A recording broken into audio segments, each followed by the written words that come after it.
Girlfriend wanted to open the relationship because she was bored, then completely lost her mind when I caught feeling for someone else and left her. I, 28M at the time, honestly thought I had my life figured out when I met her. For the sake of the story, let's call her Anna, 25F. We met through mutual friends at a housewarming party. Nothing crazy, just one of those chill nights. She wasn't even someone I noticed right away, but when we ended up on the balcony together, just the two of us, the conversation flowed like I'd known her for years. She had this laugh that was half awkward, half contagious, and I remember thinking, damn, I want to hear that again. Over the next couple of weeks, we started texting. At first, it was small stuff. Memes, random observations about the weather, her complaining about work. But then we started diving into deeper conversations. Books we loved, childhood memories, the kind of future we wanted. And I'll admit it, I fell fast. I wasn't some naive teenager. I had a couple of relationships under my belt, but there was something about her that hit me differently. We officially started dating a few months later. Those early days were magical in the corniest way possible. Sleepovers that turned into lazy Sunday mornings. Cooking dinner together and burning the rice, but laughing about it. Binge-watching dumb shows until 2 a.m. You know, all the little things that don't sound special, but feel like the foundation of something solid when you're in it. About a year in, I remember telling my best friend, man, I think this is it. I can actually see myself marrying her. And I wasn't just saying it. I meant it. When you're in a relationship like that, you start planning your future around the other person almost without realizing it. I'd catch myself thinking about promotions not just for me, but for us. Vacations were ours. Even small stuff like groceries and bills, it was never just me anymore. It was we, and it wasn't one-sided. At least, that's what I thought. She would talk about wanting kids someday, the kind of house she dreamed of, even what names she liked. I'd listen, soaking it all up, thinking, this is the woman I'm going to build my life with. I'm not saying everything was perfect. No relationship is. We had our arguments, usually stupid stuff, like me forgetting to do laundry or her leaving 37 different hair products on the bathroom counter. But those fights always ended with laughter and cuddles. It felt real, grounded. By year 2, we were living together. That was a big step for me. I'd never shared a place with a partner before, but moving in with her just felt right. We split chores, decorated the place together, made a home. I still remember the first night we slept there, boxes everywhere, eating Chinese takeout straight from the containers because neither of us had the energy to unpack. She leaned her head on my shoulder and said, this feels like the start of forever. And I believed her. At that point, if you had asked me, do you trust her completely? I would have said yes without hesitation. If you had asked me, do you think she'd ever betray you? I would have laughed. I loved her. I thought she loved me. I was happy. And then came the day that blew it all apart. It's strange how some of the worst moments in your life don't come with warning signs. They sneak up on you on what feels like an ordinary day. That's exactly how it happened. We were sitting on the couch one Saturday night, eating leftover pasta and half watching some Netflix show we'd already seen before. Nothing dramatic, just a cozy night in. She'd been quiet most of the evening, though, fidgeting with her hands, not really laughing at the jokes. I figured she was tired or stressed from work. Then she put her bowl down, turned to me, and said words I'll never forget. Can we talk about something different? Something important? Now, if you've been in a relationship long enough, you know that sentence is a prelude to doom.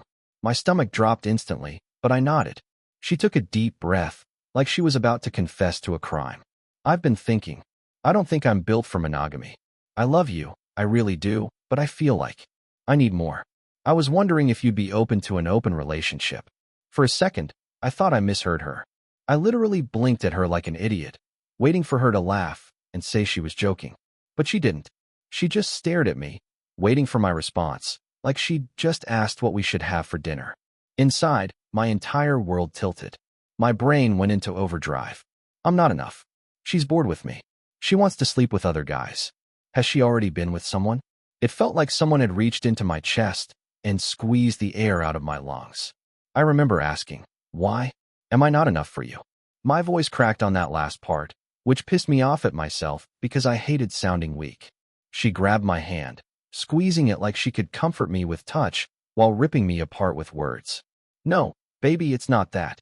You're amazing. You're my person. But I want to explore. I just feel like I'm missing out on experiences. It's not about you, it's about me. I wanted to scream. Because how could it not be about me? How could someone say you're amazing, you're my person, and in the same breath ask permission to sleep with other people? I sat there in silence for what felt like an eternity. Inside, I was already grieving the relationship, but on the outside, I was trying to keep it together. Here's the truth. I should have said no. I should have stood up for myself right then and there. I should have told her that if she wanted to explore, she could do it single. But I didn't. Because I loved her. Because I thought if I said no, she'd leave me.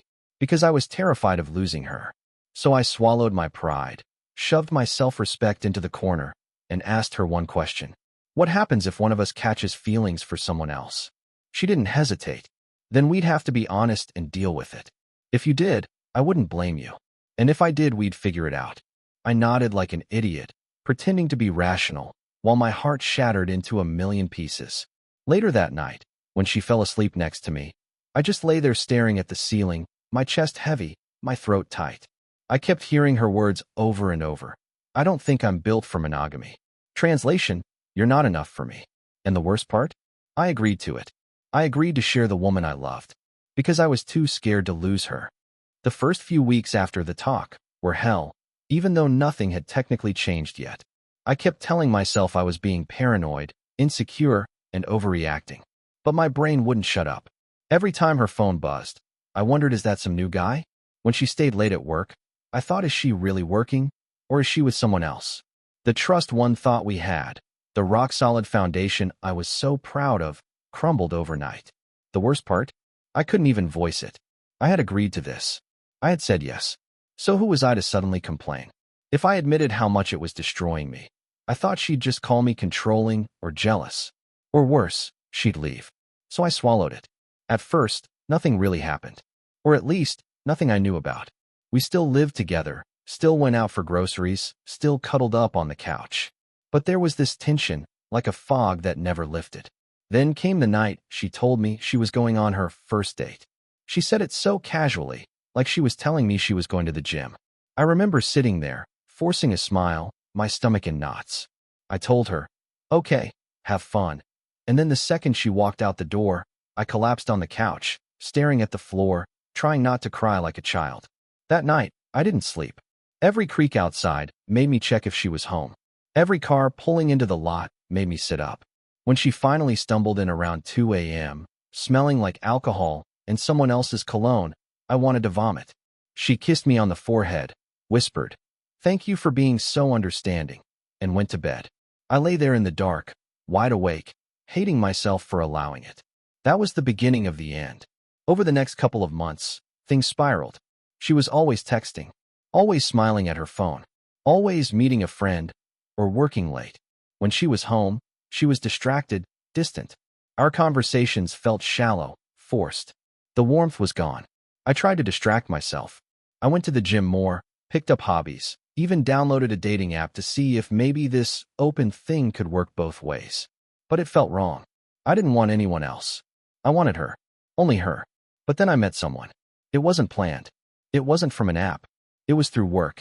She was funny, down to earth, and for the first time in months, I felt seen. Not like a placeholder. Not like a backup option. I resisted at first. I kept thinking, no, I can't do this. I'm committed. But then I'd remember, my girlfriend was already out there with other people. She was already exploring. So why was I holding myself back?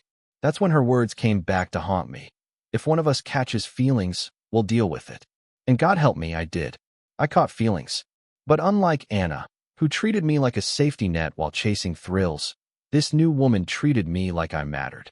She looked me in the eye when I talked. She laughed at my dumb jokes.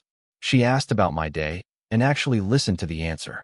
For the first time in months, I felt like myself again. And that's when I realized Anna had already left me long before I left her. Her name was Jess. I know, predictable, but it fits. We met at a work happy hour. She was laughing with a group, the kind of laugh that makes everyone around you feel lighter. I noticed her right away. Something about her energy didn't demand attention. It drew it naturally. Unlike Anna in the last months of our open relationship, Jess made me feel like I mattered. I was seen. At first, it was casual. Coffee breaks, quick lunches, small jokes about work. But I quickly realized I wanted more. I didn't fight it. I didn't wallow in guilt or self-pity. Anna had asked for freedom, and I had agreed. I reminded myself that my life wasn't on pause. I had permission, and I would embrace it. Our first real date wasn't planned. She invited me to a gallery she liked. I accepted, and from the moment we walked in together, I felt a spark I hadn't realized I'd been craving. We wandered among the paintings, joked, debated, and laughed until our cheeks hurt. She leaned in at one point, whispering something funny, and I felt it. The unmistakable pull of someone new, exciting, alive. I grinned at her like an idiot, and she grinned back, fully aware. I wasn't naive. I knew what I was doing, and I wanted it. I didn't hesitate, didn't overthink. There was an honesty to it that felt thrilling. I liked that Jess asked questions and actually cared about my answers. That contrast with Anna, who had been distant, distracted, and constantly exploring, was stark. Jess treated me as a person, not a placeholder. As weeks went by, the attraction deepened. Each time I saw Jess, I felt more alive, more present. I laughed harder, smiled more easily, and even slept better.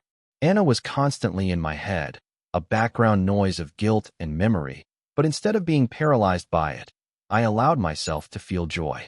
One night, we were walking downtown, city lights reflecting off wet pavement.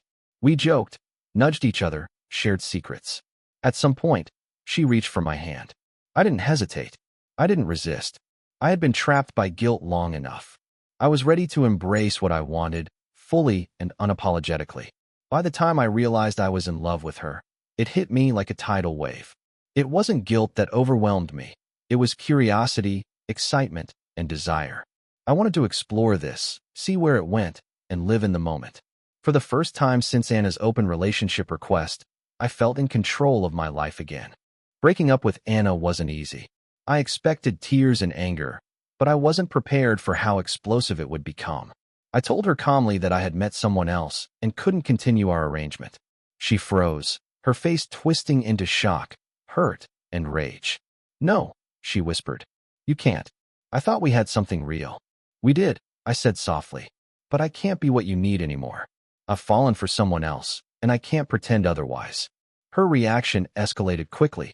Screaming, crying, begging, accusations flew, calling me cruel, selfish, a liar. But this time, I didn't back down. Anna had asked for freedom. She had chosen exploration. I had chosen mine. After the initial confrontation, it didn't stop.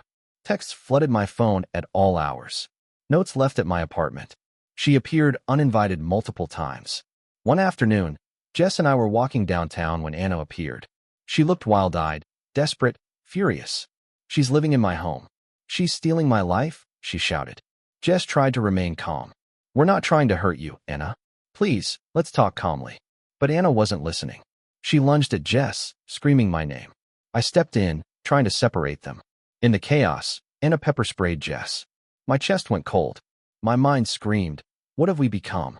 I pulled Anna back and called the police. The restraining order followed. She accused me of betrayal, of turning against her, of allowing Jess to steal what was hers. I didn't argue. From my perspective, I was protecting myself and the woman I loved.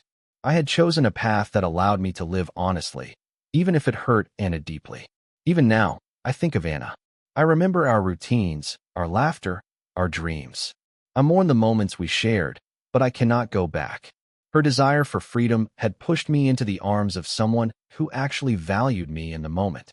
I didn't resist that feeling. I embraced it. Jess wasn't a replacement. She was a new chapter.